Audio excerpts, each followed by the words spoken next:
trouvait le centre de la France, le noyau autour duquel tout devait s'agréger, il ne faut pas prendre le point central dans l'espace. Ce serait vers Bourges, vers le Bourbonnais, berceau de la dynastie. Il ne faut pas chercher la principale séparation des eaux, ce seraient les plateaux de Dijon ou de Langres, entre les sources de la Saône, de la Seine et de la Meuse. Pas même le point de séparation des races. Ce serait sur la Loire, entre la Bretagne, l'Auvergne et la Touraine. Non. Le centre s'est trouvé marqué par des circonstances plus politiques que naturelles, plus humaines que matérielles. C'est un centre excentrique qui dérive et appuie au nord, principal théâtre de l'activité nationale, dans le voisinage de l'Angleterre, de la Flandre et de l'Allemagne. Protégé et non pas isolé par les fleuves qui l'entourent, il se caractérise, selon la vérité, par le nom d'Île-de-France. On dirait avoir les grands fleuves de notre pays, les grandes lignes de terrain qui les encadrent, que la France coule avec eux à l'océan.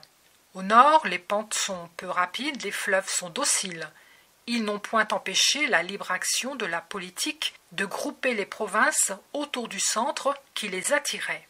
La Seine est en tous sens le premier de nos fleuves, le plus civilisable, le plus perfectible. Elle n'a ni la capricieuse et perfide mollesse de la Loire, ni la brusquerie de la Garonne, ni la terrible impétuosité du Rhône, qui tombe comme un taureau échappé des Alpes, perce un lac de 18 lieues et vole à la mer en mordant ses rivages. La Seine reçoit de bonne heure l'empreinte de la civilisation. Détroit, elle se laisse couper, diviser à plaisir, allant chercher les manufactures et leur prêtant ses eaux. Lors même que la Champagne lui a versé la Marne et la Picardie l'Oise, elle n'a pas besoin de fortes digues. Elle se laisse serrer dans nos quais sans s'irriter davantage. Entre les manufactures de Troyes et celles de Rouen, elle abreuve Paris. De Paris au Havre, ce n'est plus qu'une ville. Il faut la voir entre Pont-de-l'Arche et Rouen, la belle rivière comme elle s'égare dans ces îles innombrables, encadrées au soleil couchant dans des flots d'or, tandis que tout du long, les pommiers mirent leurs fruits jaunes et rouges sous des masses blanchâtres. Je ne puis comparer à ce spectacle que celui du lac de Genève. Le lac a de plus, il est vrai, les vignes de Vaud, Meillerie et les Alpes. Mais le lac ne marche point. C'est l'immobilité, ou du moins l'agitation sans progrès visible. La Seine marche et porte la pensée de la France, de Paris, vers la Normandie, vers l'océan, l'Angleterre, la lointaine Amérique. Paris a pour première ceinture Rouen, Amiens, Orléans, Châlons, Reims, qui l'emporte dans son mouvement, à quoi se rattache une ceinture extérieure, Nantes, Bordeaux, Clermont et Toulouse, Lyon, Besançon, Metz et Strasbourg. Paris se reproduit en Lyon pour atteindre par le Rhône l'excentrique Marseille. Le tourbillon de la vie nationale a toute sa densité au nord. Au midi, les cercles qu'il décrit se relâchent et s'élargissent. Le vrai centre s'est marqué de bonne heure. Nous le trouvons désigné au siècle de Saint-Louis dans les deux ouvrages qui ont commencé notre jurisprudence. C'est entre l'Orléanais et le Vermandois, entre le coude de la Loire et les sources de l'Oise, entre Orléans et Saint-Quentin, que la France a trouvé enfin son centre, son assiette et son point de repos. Elle avait cherché en vain, et dans les pays druidiques de Chartres et d'Autun, et dans les chefs-lieux des clans galliques, Bourges, Clermont. Elle l'avait cherché dans les capitales de l'Église mérovingienne et carlovingienne, Tours et Reims. La France capétienne du roi de Saint-Denis, entre la féodale Normandie et la démocratique Champagne, s'étend de Saint-Quentin à Orléans, à Tours. Le roi est abbé de Saint-Martin de Tours et premier chanoine de Saint-Quentin. Orléans se trouvant placé au lieu où se rapprochent les deux grands fleuves, le sort de cette ville a été souvent celui de la France. Les noms de César, d'Attila, de Jeanne d'Arc, des Guises rappellent tout ce qu'elle a vu de sièges et de guerres. La sérieuse Orléans est près de la Touraine, près de la molle et rieuse patrie de Rabelais, comme la colérique Picardie à côté de l'ironique Champagne. Pour le centre du centre, Paris, l'Île-de-France, il n'est qu'une manière de les faire connaître, c'est de raconter l'histoire de la monarchie. On les caractériserait mal en citant quelques noms propres. Ils ont donné l'esprit national. Ils ne sont pas un pays, mais le résumé du pays. La féodalité même de l'Île-de-France exprime des rapports généraux. Dire les Montfort, c'est dire Jérusalem, la croisade du Languedoc, les communes de France et d'Angleterre, et les guerres de Bretagne. Dire les Montmorency, c'est dire la féodalité rattachée au pouvoir royal d'un génie médiocre, loyal et dévoué. Quant aux écrivains si nombreux qui sont nés à Paris, ils doivent beaucoup aux provinces dont leurs parents sont sortis. Ils appartiennent surtout à l'esprit universel de la France qui rayonna en eux. En Villon, en Boileau, en Molière, en Régnard, en Voltaire, on sent ce qu'il y a de plus général dans le génie français. Ou si l'on veut y chercher quelque chose de local, on y distinguera tout au plus un reste de cette vieille sève d'esprit bourgeois, esprit moyen, moins étendu que judicieux, critique et moqueur, qui se forma de bonne humeur gauloise et d'amertume parlementaire entre le parvis Notre-Dame et les degrés de la Sainte-Chapelle. Mais ce caractère indigène et particulier est encore secondaire. Le général domine. Qui dit Paris, dit la monarchie tout entière. Comment s'est formé en une ville ce grand et complet symbole du pays? Il faudrait toute l'histoire du pays pour l'expliquer. La description de Paris en serait le dernier chapitre. Le génie parisien est la forme la plus complexe, à la fois, et la plus haute de la France. Il semblerait qu'une chose qui résultait de l'annihilation de tout esprit local, de toute provincialité, dût être purement négative. Il n'en est pas ainsi. De toutes ces négations d'idées matérielles, locales, particulières, résulte une généralité vivante, une chose positive, une force vive. Nous l'avons vu en juillet. C'est un grand et merveilleux spectacle de promener ses regards du centre aux extrémités et d'embrasser de l'œil ce vaste et puissant organisme où les parties sont si habilement rapprochées, opposées, associées, le faible au fort, le négatif au positif. De voir l'éloquence et vineuse Bourgogne entre l'ironique naïveté de la Champagne et l'âpreté critique, polémique, guerrière de la Franche-Comté et de la Lorraine. De voir le fanatisme languedocien entre la légèreté provençale et l'indifférence gasconne. De voir la convoitise, l'esprit conquérant de la Normandie, contenu entre la résistante Bretagne et l'épaisse et massive Flandre. La France ondule en deux longs systèmes organiques, comme le corps humain est double d'appareils, gastrique et cérébrospinal. D'une part les provinces de Normandie, Bretagne et Poitou, Auvergne et Guyenne, de l'autre celles du Languedoc et de Provence, Bourgogne et Champagne, enfin celles de Picardie et de Flandre, où les deux systèmes se rattachent. Paris est le sensorium. La force et la beauté de l'ensemble consistent dans la réciprocité des secours, dans la solidarité des partis, dans la distribution des fonctions, dans la division du travail social.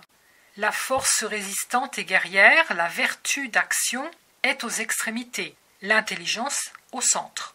Le centre se sait lui-même et sait tout le reste. Les provinces frontières, coopérant plus directement à la défense, gardent les traditions militaires, continuent l'héroïsme barbare et renouvellent sans cesse d'une population énergique le centre énervé par le froissement rapide de la rotation sociale. Le centre, abrité de la guerre, pense, innove dans l'industrie, dans la science, dans la politique. Il transforme tout ce qu'il reçoit. Il boit la vie brute et elle se transfigure. Les provinces se regardent en lui. En lui, elles s'aiment et s'admirent sous une forme supérieure. Elles se reconnaissent à peine. Cette belle centralisation, par quoi la France est la France, attriste au premier coup d'œil. La vie est au centre, aux extrémités. L'intermédiaire est faible et pâle. Entre la riche banlieue de Paris et la riche Flandre, vous traversez la vieille et triste Picardie. C'est le sort des provinces centralisées qui ne sont pas le centre même. il semble que cette attraction puissante les ait affaiblis, atténués. Elles regardent uniquement ce centre, elles ne sont grandes que par lui. Mais plus grandes sont-elles par cette préoccupation de l'intérêt central, que les provinces excentriques ne peuvent l'être par l'originalité qu'elles conservent. La Picardie centralisée a donné Condorcet, Foix, Béranger et bien d'autres dans les temps modernes. La riche Flandre, la riche Alsace ont-elles eu de nos jours des noms comparables à leurs opposés? Dans la France, la première gloire est d'être français. Les extrémités sont opulentes, fortes, héroïques, mais souvent elles ont des intérêts différents de l'intérêt national. Elles sont moins françaises. La Convention eut à vaincre le fédéralisme provincial avant de vaincre l'Europe. C'est néanmoins une des grandeurs de la France que sur toutes ses frontières, elle ait des provinces qui mêlent au génie national quelque chose du génie étranger. À l'Allemagne, elle oppose une France allemande. À l'Espagne, une France espagnole. À l'Italie, une France italienne. Entre ces provinces et les pays voisins, il y a analogie et néanmoins opposition. On sait que les nuances diverses s'accordent souvent moins que les couleurs opposées. Les grandes hostilités sont entre parents. Ainsi, la Gascogne ibérienne n'aime pas l'ibérienne Espagne. Ces provinces analogues et différentes en même temps, que la France présente à l'étranger, offrent tour à tour à ses attaques une force résistante ou neutralisante. Ce sont des puissances diverses par quoi la France touche le monde par où elle a prise sur lui. Pousse donc, ma belle et forte France, pousse les longs flots de ton ondulant territoire, au Rhin, à la Méditerranée, à l'océan. Jette à la dure Angleterre, la dure Bretagne, la tenace Normandie, à la grave et solennelle Espagne, oppose la dérision gasconne, à l'Italie, la fougue provençale, au massif empire germanique, les solides et profonds bataillons de l'Alsace et de la Lorraine, à l'enflure, à la colère belge, la sèche et sanguine colère de la Picardie, la sobriété, la réflexion, l'esprit disciplinable et civilisable des Ardennes et de la Champagne. Pour celui qui passe la frontière et compare la France aux pays qui l'entourent, la première impression n'est pas favorable. Il est peu de côtés où l'étranger ne semble supérieur. De Mons à Valenciennes, de Douvres à Calais, la différence est pénible. La Normandie est une Angleterre, une pâle Angleterre. Que sont pour le commerce et l'industrie Rouen, Le Havre, à côté de Manchester et de Liverpool? L'Alsace est une Allemagne, moins ce qui fait la gloire de l'Allemagne. L'omniscience, la profondeur philosophique, la naïveté poétique. Mais il ne faut pas prendre ainsi la France pièce à pièce. Il faut l'embrasser dans son ensemble. C'est justement parce que la centralisation est puissante, la vie commune forte et énergique, que la vie locale est faible. Je dirais même que c'est là la beauté de notre pays. Il n'a pas cette tête de l'Angleterre monstrueusement forte d'industrie, de richesse, mais il n'a pas non plus le désert de la Haute-Écosse, le cancer de l'Irlande. Vous n'y trouvez pas, comme en Allemagne et en Italie, 20 centres de sciences et d'art. Il n'en a qu'un, un de vie sociale. L'Angleterre est un empire, l'Allemagne un pays, une race, la France est une personne. La personnalité, l'unité, c'est par là que l'être se place haut dans l'échelle des êtres. Je ne puis mieux me faire comprendre qu'en reproduisant le langage d'une ingénieuse physiologie. Les nations peuvent se classer comme les animaux. La jouissance commune d'un grand nombre de parties, la solidarité de ces parties entre elles, la réciprocité de fonctions qu'elles exercent l'une à l'égard de l'autre, c'est là la supériorité sociale. C'est celle de la France, le pays du monde, où la nationalité, où la personnalité nationale se rapproche le plus de la personnalité individuelle. Diminuer sans la détruire la vie locale, particulière, au profit de la vie générale et commune, c'est le problème de la sociabilité humaine. Le genre humain approche chaque jour plus près de la solution de ce problème. La formation des monarchies, des empires, sont les degrés par où il y arrive. L'Empire romain a été un premier pas, le christianisme un second, Charlemagne et les croisades, Louis XIV et la Révolution, l'Empire français, qui en est sorti, voilà de nouveaux progrès dans cette route. Le peuple le mieux centralisé est aussi celui qui, par son exemple et par l'énergie de son action, a le plus avancé la centralisation du monde. Cette unification de la France, cet anéantissement de l'esprit provincial est considéré fréquemment comme le simple résultat de la conquête des provinces.